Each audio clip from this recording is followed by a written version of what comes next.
Good evening. Welcome, welcome, welcome. Welcome to the 20-minute fashion distraction. I am Jackie Jenkins. You know what we do every Wednesday night? We talk total fashion. And tonight is no different. Actually, it's a little different. And I know I say that every week. But tonight is actually, this is Fashion Week. And so my joke about Fashion Week is that Fashion Week is like the Super Bowl for the fashion industry where everything comes together. It's all amazing. And tonight, I am so very excited that we have a fashion icon with us. So we're not only just going to talk about fashion, we're going to talk about a little bit of history of fashion. And more importantly, we're just going to really talk about what fashion means to us. I got so excited. I can give a quick intro. I'm Jackie Jenkins, the founder of Sophisticated Curations. We're the online community for the savvy fashionista. I'm so grateful that you join us every Wednesday night. I see my mom. I see Claudia. Hey, hey, hey.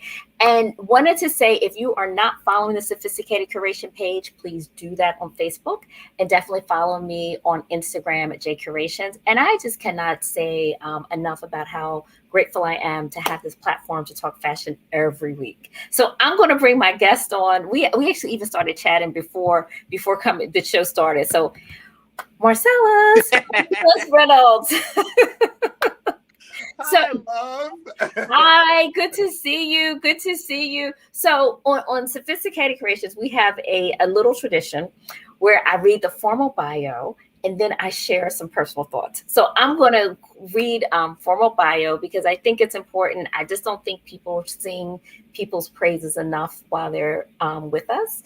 And one of the things I think that is so important is that we sing everybody's praise with while they're with us in their presence. So, hey, Leah. So let me just share about my awesome guest, Marcellas Reynolds, who's obsessed with all things style, is an author and entertainment reporter, and is the ultimate fashion insider with editorial in British GQ, British Vogue, and Elle. The walking, talking fashion Wikipedia is a top wardrobe stylist. Catch him gleefully chatting all things pop culture on Daily Mail, TV, Good Day, LA, and I love the LA, Good Day LA, the picture you sent, and of course, our friend Tamron Hall. Awesome, awesome.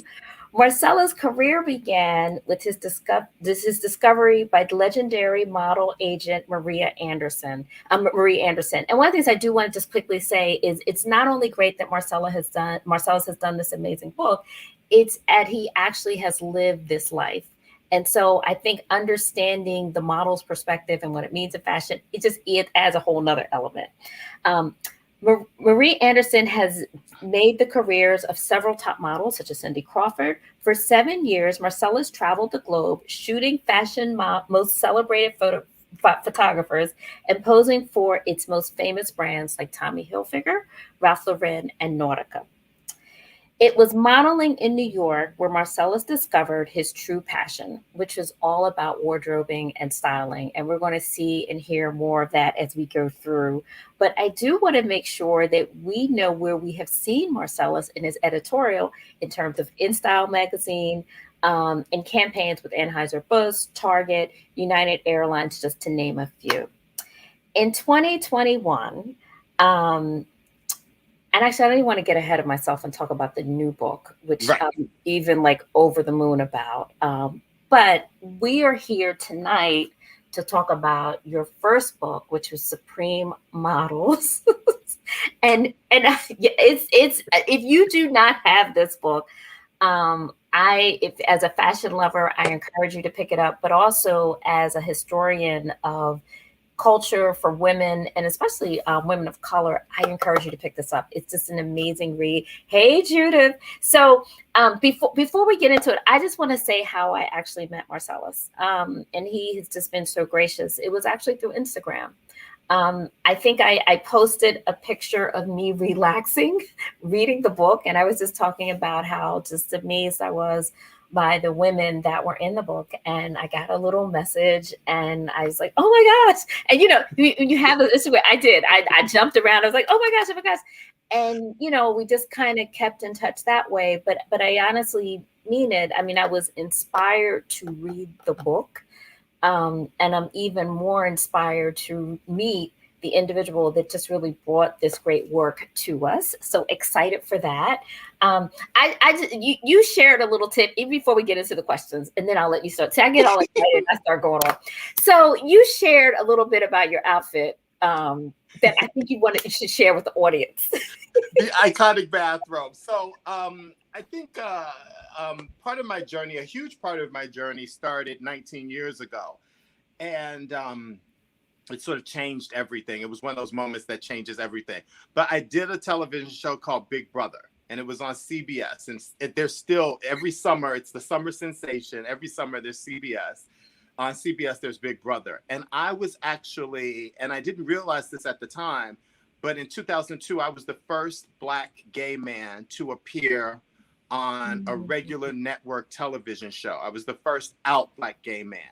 And so when I walked into the house, that was the first moment I felt that, like that, being on the set and it's lit for day and all the cameras and the crew and the whole thing while we're standing outside the house. That was when I realized what I had like signed up for. And so it was like my first like real step into the public eye, and it was so crazy. But the first couple of days, everybody assumed that I was gay, but I wasn't out there like, I'm gay. And so people were like talking about me sort of behind my back, and they're like, is he gay? Is he not gay? Like, I don't understand what's going on here. And then in one scene, one of the girls is like, I think he's gay. He has a bathrobe.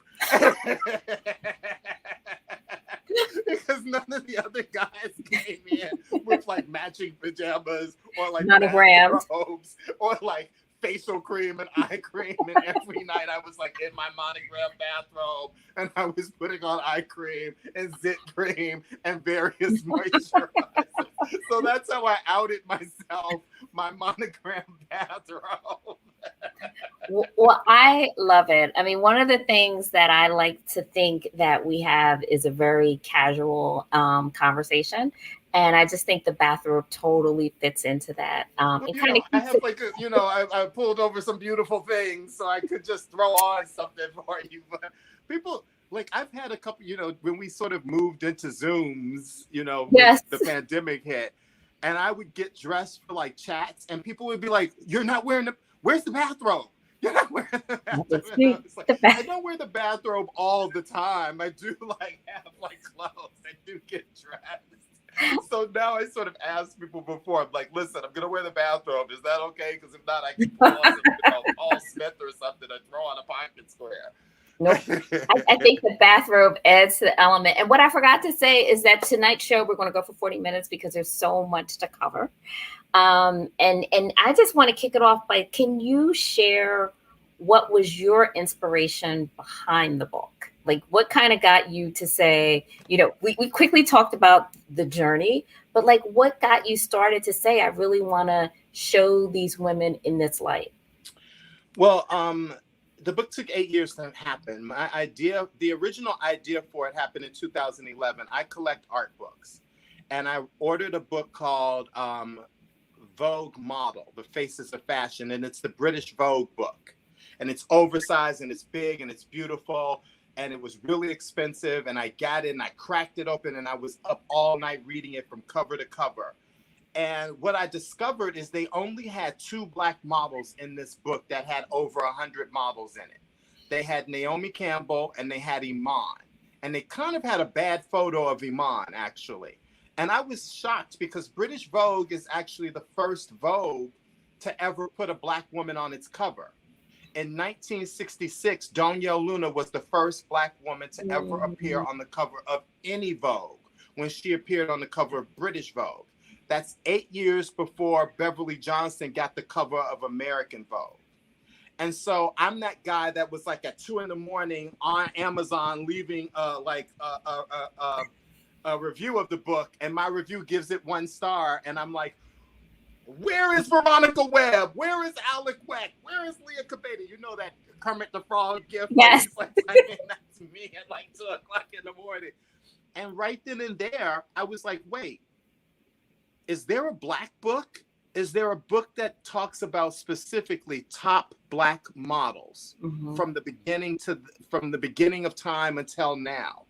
And there were a couple of books that like sort of cover it, like Barbara, I think her name is Barbara Summers or Barbara Sumners. She has a beautiful book, but her book was like kids and men and females. Mm-hmm. And it wasn't like a full cover. It wasn't like an oversized tabletop, beautiful, full bleed coffee table book with photos from the greatest photographers in the world. And that's what I wanted out of my coffee table book. And right then and there, when it was one of those things where it's like, if they're not going to do right by us, I'm not going to wait for somebody else to do it. I'm going to do it. And that was the impetus. And I was just like, I'm going to make a really beautiful. I had never written a book before in my life. I didn't know anything about like any of that. You know, I was a writer, but I didn't know anything about like actually writing a book or publishing a book or anything like that. And I was like, I'm going to write a book. And it's going to be an art book, and it's going to be about Black women. It's going to be about Black models. And you know, it took 8 years for somebody to believe in me enough it took 8 years. It took 6 years to find a really good literary agent who believed in the project. And Wow. then it took an additional year and like some change, a year and a half to, I think I found my literary agent at the end of 2017. She showed me how to write a book proposal because I had no idea. My book proposal was like War and Peace. It was basically the book written. And she believed in it and she signed me. And 3 months to the day that she signed me, that I signed the contract to have her represent me, we sold the book. And there was a bidding war, and it sold to, it came down to 3 publishers, but the 2 that I really wanted, which was one was Abrams. I'm not going to say who the other one was, but the 3 that I really wanted, they were the 3 that like were like, okay, we want the book. And Abrams came out on top, and I could not be happier.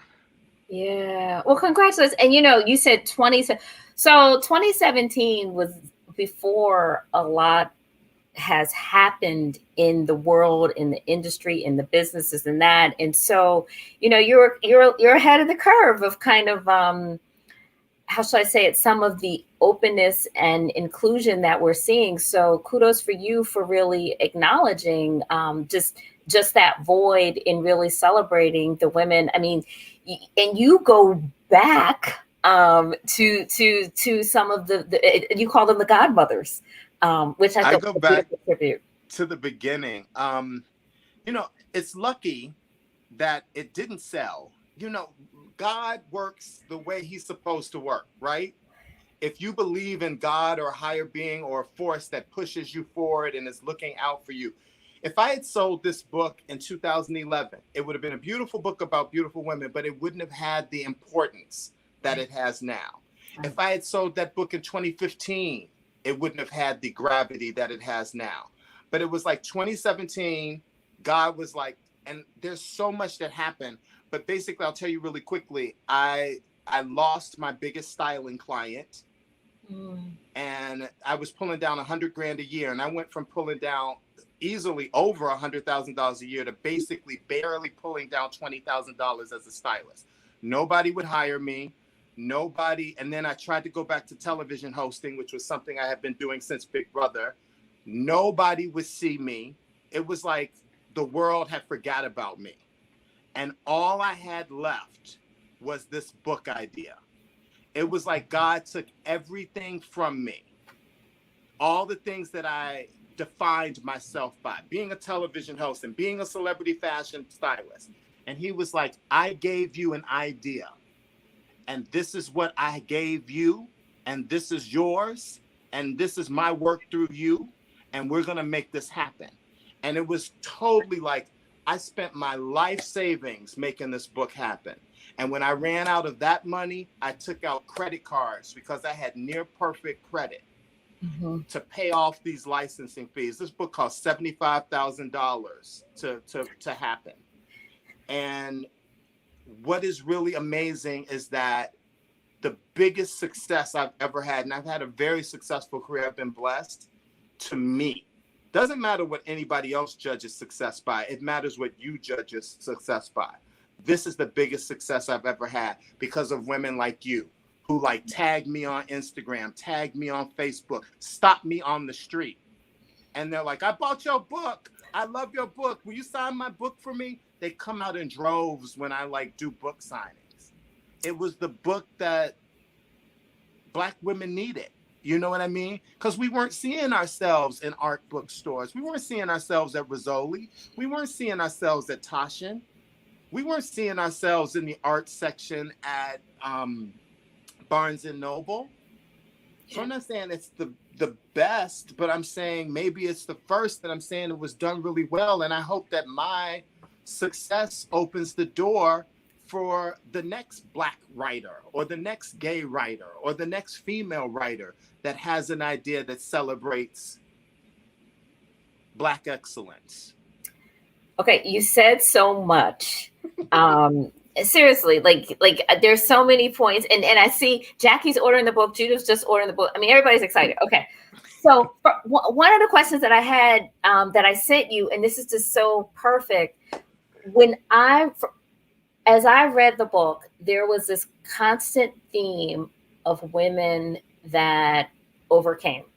And it's so interesting because when you think of models and you think of fashion, you think about being on top and you being on the runway, everybody knows the fashion show, but not the I think Veronica Webb talked about it, and she talked about like missing her family. You know, it's great to do shows in Europe, but if you're in Europe most of the time, I mean, just all of those things. So as you were talking about your journey, what characteristic did you pick up from these women that enabled them to succeed? Like what sparked you? Because there's something common about them all. I think it's tenacity. I think it's belief in themselves, right? I think, you know, a great deal of modeling for everybody who models, white, Black, Asian, Latino, is rejection, right? Mm-hmm. But there's probably more rejection for Black women because there's very few spots for us still to this day. And you have to decide that you want something so much that you're going to give up an easier road to get it. And that's what Veronica, who wrote my foreword, Veronica Webb, she's actually on the cover. She's mentioned on the cover, foreword by Veronica Webb. She wrote the foreword for me. And she says that for all the like glamour of it, you're giving up time with your family. You're probably hungry because you got to be skinny. You're probably hungry because until you really make it, you're broke. There's not a lot of money in fashion until you get to this level where you're actually a working model. And that takes time. And some people never get there. And for some people, they're in it to be told that they're beautiful. And the way that they're told that they're beautiful is by getting a booking. Well, you might not get a booking. So you better figure out who you are before you walk through that door. And what I love, too, about the book is you've got like Tamiko Frazier, who was the first Black woman to have a Maybelline contract. And she talks about having the Maybelline contract and being in Paris and standing in line for 3 hours at a casting. And then she gets to the front of the line and the casting director tells her, we're not seeing Black girls this year or this season. Mm-hmm. This is one of the top models in the world with a global makeup campaign, the plum of the business, the gold ring, the Oscar of fashion. And you're going to tell this Black woman who's undeniably beautiful, a chocolate dip Barbie with skin like a dream, you're going to tell her that you're not seeing Black girls this season as though we're a trend? I mean, and she kept going, you know? She had to go. She probably had like 10, 15 other castings that day. So she had to pick her face up, pick herself up, and keep going to that next casting and hope that designer is seeing Black girls. And not only if that designer seeing Black girls, that designer sees her. You know what I mean? Sees her as the beautiful individual she is. And her visage fits into his vision of what his collection is that year or that season. It's unbelievable. And I think that word of tenacity is key. The other word that came up for me were just how many first you cited.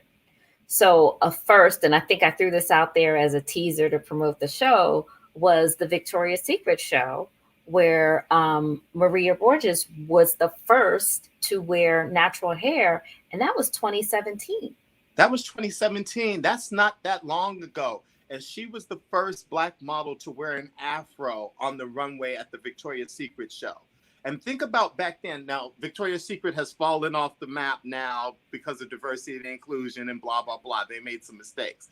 But back then, the Victoria's Secret fashion show was the fashion show. Victoria's Secret was the client for models to get. To become a Victoria's Secret angel, to walk in the fashion show, that was one of the plum jobs, you know?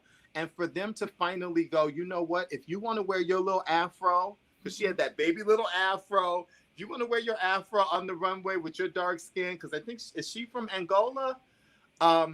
Yes. Yes. I think she is. So. Yep. Well, we can open our books and we can find out. We don't have that kind of time.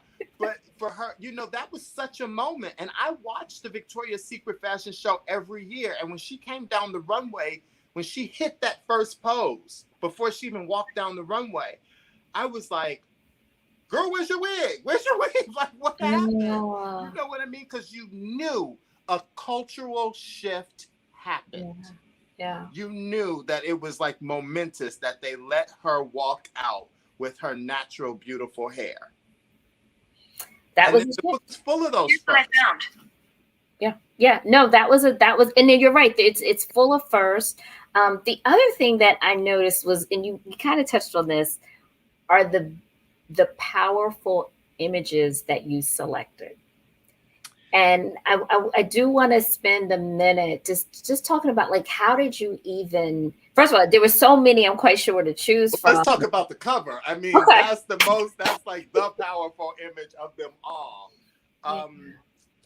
And that's Janelle Williams, who's a Jamaican track star who got injured, and she was trying out for the Olympics, got injured. And she was like, okay, now I'm not going to be a runner anymore. What should I do? And she becomes the top model. I love that. Like, in the face of Tom Ford. For me, I love fashion. So, and I specifically, and I'm just going to say it, whenever I see a fashion show, whenever I see an editorial, I'm looking for the black face. I am. I'm looking for the black girl. I'm like, who got that editorial? Who got that cover? Who got that? Who's on the runway? Who got that campaign? I'm looking for her. I want to see her mixed in, or I want to see her, the girl, you know? And I love the whole idea of fashion. I love the design. I love the hair and makeup. It's just artistry. I love the stylist that brings the designer's vision together. Mm-hmm. And so for me, it was like, and I love photographers and photography. So for me, it was just, you know, I just wanted the most incredible photos that I could afford. And I wanted iconic photo. Like, I love this photo of Iman Hammam where she's wearing, you know, this kind of traditional garb. And I wanted that, you know what I mean? I wanted burqas. I wanted like a celebration of African garb. I wanted, you know, there's a model in the book, Rose Cordero, and she has this beautiful Paris Vogue cover. Yep. And it came down to her Paris Vogue cover, or this beautiful cover of a fashion magazine from Africa called Arise. And I was like, you know what? I'm going to use this cover from Arise magazine because that's an African magazine. And I want to put Essence next to a photo from Vogue, and I want to put a photo from Arise next to a photo of Vibe, and I want to put a photo from Harper's Bazaar next to. I want to elevate our magazines because Essence was our Vogue. Arise is a hugely popular magazine in Africa. So I wanted to put that in there to show that, you know, it's not just these wonderful Black women, but it's Black art. It was really important to me even to find, Beverly Johnson's Vogue cover. But it was also very important for me to find Black photographers to include in the book right next to Mizell and DeMarshall Ye and Testino and all the world's greatest photographers. So Mark Baptiste is in the book and James Hicks is in the book. And you know, I went back to the history and I pulled out some photos from Ebony and I pulled out some photos from Essence and I put those covers of Essence right there next to those Vogue covers. Because, you know, when Black girls first, in the 90s, when the late 80s and the early 90s, when a Black girl first got to the United States, her first cover was in Essence. Yeah. Essence was shooting those girls before Vogue did. You know, Iman has an Essence cover, but she doesn't have an American Vogue cover. There's a fact for you. but you raise a great point, and I'm hopeful that we are seeing a different phase of fashion, because you're right, there it's not just the models, there's the photographers, there's the designers, there's the style, like there's a whole community business that needs to be uplifted. And you're right, the book creates the platform to do that, and hopefully that will continue through, because we're still hitting so many firsts in this industry, in all industries, but we definitely are still.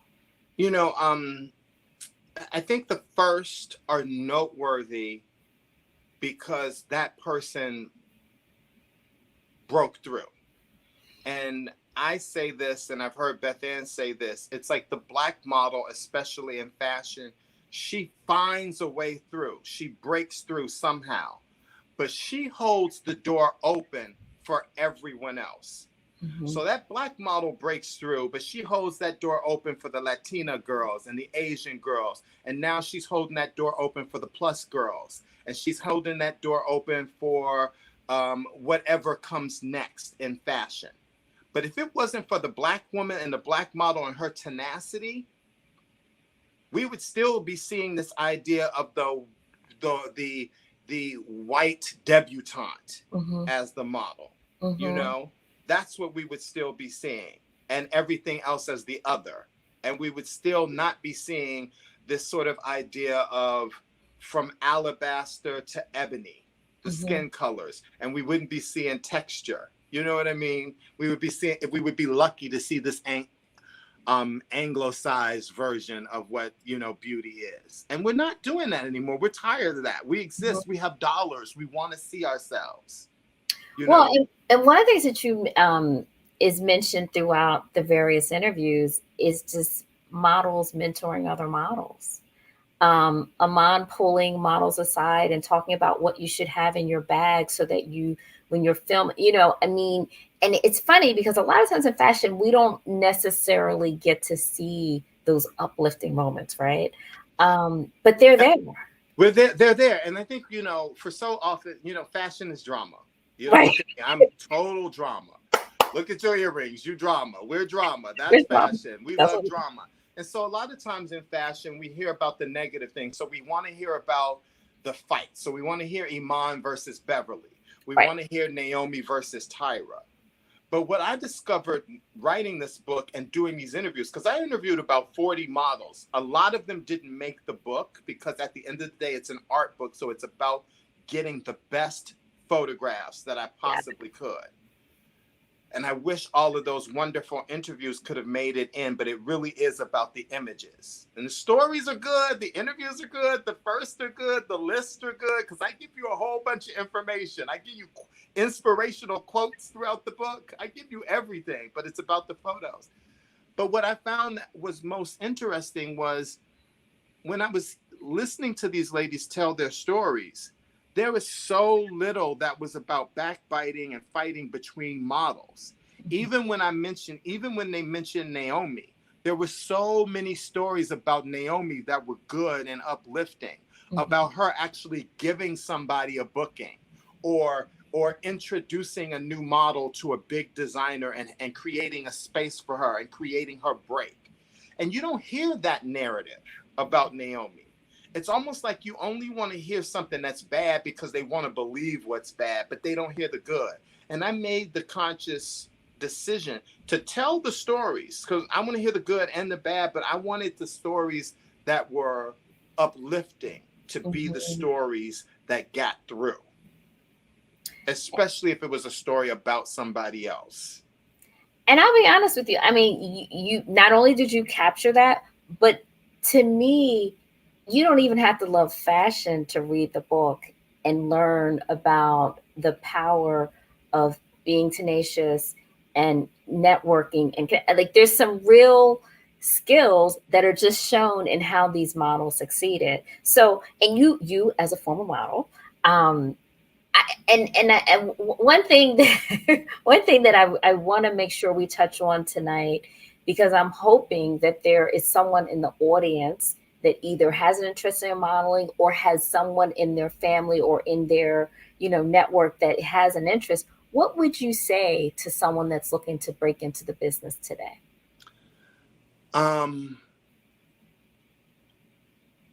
Today, God, I would say what I've always said to people. I was this short, funny looking, skinny kid with a big ass smile, and the right person saw me at the right time and made me into a model. But I was also smart. I also wanted to change my life. I wanted to change the life of my family. And I kept my eyes open. And I was incredibly social. Because once you're in fashion, the places that you can go and the people that you meet and the people who are willing to give you a hand, it's unbelievable. So don't be caught up on being a model. Because I was a model for, I would say, 5 years. And then that sixth year, I began fashion styling. And for 2 years, I modeled and I was a fashion stylist. But then I transitioned out of modeling into fashion styling, and that led me to what I've done now. So it's like fashion opened those doors. It saved my life. It changed my life, right? I'm a little black boy from the south side of Chicago. I graduated from like high school and I had to work my way through college, and I got discovered modeling, waiting tables, working my way through college. And then I was like about to enter my sophomore year in college. And then I was like my second year in college. And I was like, am I going to take this risk, this gamble, and go sit in New York? Or am I going to stay in school? And I took that risk and I haven't looked back. You know what I mean? Because it opened doors that my English degree, which is so funny that I was an English major and I just wrote a book and I have another book coming and a third book beyond that. But it's so funny that it comes full circle. You know what I mean? But fashion gave me this opportunity, because I wasn't one-sided, to change my life. And you have to love fashion. You cannot just be in modeling because you want to be told you're attractive. You have to be in modeling because you feel like you love the art of modeling. It is an art. It is a skill. And then you have to have in the back of your head that there's only a finite amount of time that I can actually do this. What am I going to do next? What opportunities is this business offering me to continue and stay in this business? Awesome. So wait a minute, I want to make sure I say, because I'm seeing a few questions. The name of the book is Supreme Models. Marcellas, you're doing an excellent job. My mom said that she has jumped on and ordered. So you were really you're knocking out the box. So okay, I'm hopeful that we can spill a little tea. Yes. And I know that okay, let me just go right to it. You do have another book coming out. I do have a second book coming out. I sold my second book during the pandemic. It's so crazy. So my second book, which I don't have. Wait, hold it. Okay, you talk. And actually, you're going to. Well, I screamed when I saw the second book, because the cover is absolutely fabulous. I'm back. Okay, so listen. Okay, so during the pandemic, during the protests, all of this, the world was tearing itself apart. And all of a sudden, I get this call from my editor at Abrams. And it was my editor. She's the vice president of Abrams. So when I got that call, I picked that phone up and I was like, hi, what do you want?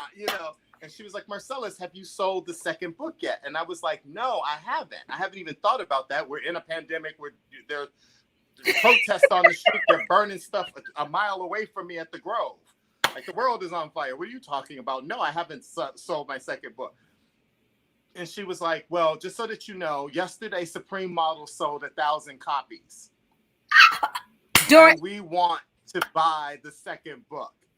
And I was like, what? And she was like, yeah, it's like all of a sudden the book just started selling again, because it was a bestseller when it came out in the fall of 2019 through Christmas. And then it sold really well at the beginning of the year for like Black History Month. Like, there were all these like moments where it would sell. But then it was like, okay, it's sold what it's going to sell. Maybe they'll sell a few copies. You'll do an event. You'll sell some copies that way.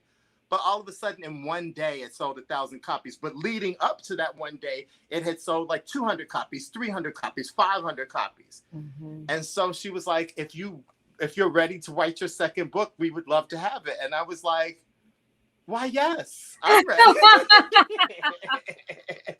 And so the second book, well, the full title of the first book is Supreme Models, Iconic Black Women Who Revolutionized Fashion. Supreme Models, Iconic Black Women Who Revolutionized Fashion. The title of my new book is Supreme Actresses, Iconic Black Women Who Revolutionized Hollywood, girl. Woo! And on the cover these are the galleys from my new book. This is the loose pages of the book that I get to see, and then I have to like look at them and make sure the color is correct and make sure the writing is correct. And I'm supposed to take a red pen and send it and make my edits and send it back to the publisher. I'm like, no. One day I'm gonna have me a house and I'm gonna frame these, and you're gonna walk into the guest room and it's gonna be all framed everywhere. But this is the second book. Of course, it's going to be bigger than this. It's going to be the same size as the first book. It's going to be your oversized tabletop, beautiful book, Supreme Models. But it's Supreme Actresses, Iconic Black Women Who Revolutionized Hollywood. That is Viola Davis on the cover. Wait, the cover's here. That's Viola Davis, the Queen, with her Oscar. Yes, in her red. Gabrielle Union. Down here it says forward by Gabrielle Union. Gabrielle Union wrote my forward. Girl. Oh, I didn't realize that. Oh my goodness. Then on the back cover, which never happens, I got to put a photo on the back cover because you never see photos on the back cover of the book. And I got to interview the incredible Lupita Nyong'o, Oscar winner Lupita Nyong'o, Best Supporting Actress Oscar winner Lupita Nyong'o for 12 Years a Slave. And I took a quote from her interview and I put that on the back cover along with a picture of her. This book is beautiful. And if you want inspiration, like Supreme Models was inspirational with the interviews and the quotes and the essays, this book, I mean, Dorothy Dandridge, Josephine Baker, Lena Horne, Freddie Washington, Ethel Waters. Let's bring it forward. Let's talk about Pam Grier. Let's talk about Madge Sinclair. Let's talk about our 70s and 80s icons. Let's talk about the 90s. Let's talk about Lynn Whitfield. Let's talk about Vivica Fox. Let's talk about Nia Long. Let's talk about Sanaa Lathan. Let's talk about Gabrielle Union. Let's talk about, I mean, they in here, honey. But then I go back and I talk about B. Richards from Guess Who's Coming to Dinner. Everybody's favorite auntie. I talk about Ruby Dee is in the book. I'm not giving you I figured out a way to get Olivia Cole, who won an Oscar who won an Emmy for Roots. I put her in the book. I got Isabel Stanford into the book from the Jeffersons because she won an Emmy. There's this obscure actress, well, maybe not to a lot of people, but Gail Fisher was the first Black woman to win an Emmy, and she's in the book. I'm giving you a history lesson from the 1890s all the way to 2022. I'm bringing it and beyond because I got the new girls in the book that are like Yara Shahidi and Laura Harrier and Marcy Martin. You know, I'm bringing and Letitia Wright. I'm bringing you the girls that are working. Alexandra. What's Alexandra's last name? I'm just giving you everything. I'm giving you the history, and I'm giving you skin, and I'm giving you beauty, and I'm giving you never before seen or read or heard interviews, and I'm giving you iconic photos of some of the most beautiful, talented women in the world. That's my mission, to just promote Black excellence in every way I can. Wow. There's a few things. When you have a chance, I do need you to read the chat from Facebook. There's some amazing comments. Pamela, thank you for your comment. That has touched me. There's so many ordering.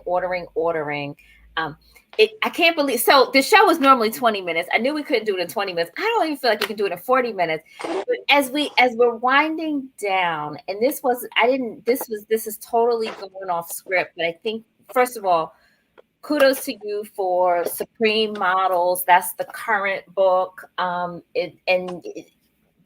But you can pre-order the new book. Yes, it will. It comes out October 26th. It's done. It's printed. It's en route to the United States as we speak because it had to be shipped over from China, and it was delayed. It was supposed to happen October 8th, and it's been pushed back for 2 weeks.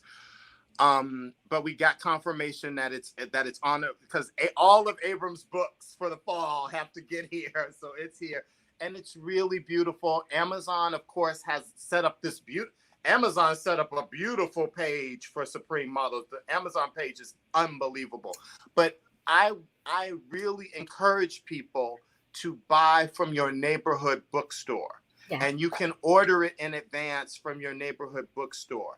And I have some really beautiful relationships with a bunch of bookstores all over the country where I'm going to be signing books for them, and they're going to send them out signed. Awesome. So Book Soup here in LA, a bookstore in LA called Reparations Club, the Barnes and Noble in Chicago that's on the corner of State Street and State and I think Madison. Yeah. It's out. So we was okay. So we're at 40 minutes, but there's okay. But what before as we're closing, we're gonna run a little over. But I want to do this. So you said something that really touched me in the fact that you got the notice that the second book has sold during the pandemic, and the pandemic has really been a challenging time for a lot of us. And I think coming out of the pandemic, it's been hard to keep motivation and inspiration going. Can you just, in our closing, can you just share words for inspiration? As so many of us are dreamers, right? And one of the challenge of being a dreamer is that things don't always go as we want, right? And so for you to make your dream, your happening, your idea, your vision come through during the pandemic, just a quick little word of advice to keep us dreamers moving on.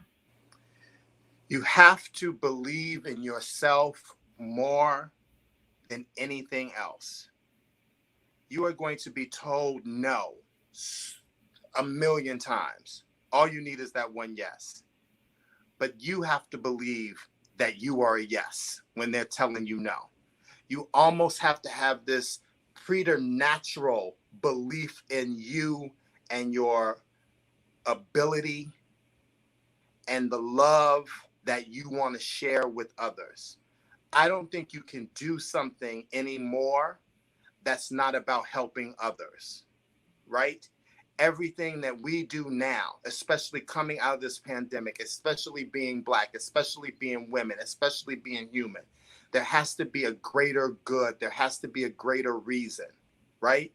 The heroes of the pandemic were your people that were working at the grocery stores or the bus drivers. So yes, they were doing it because they needed money to feed their kids, but they were also doing it because they was helping others. So find that purpose.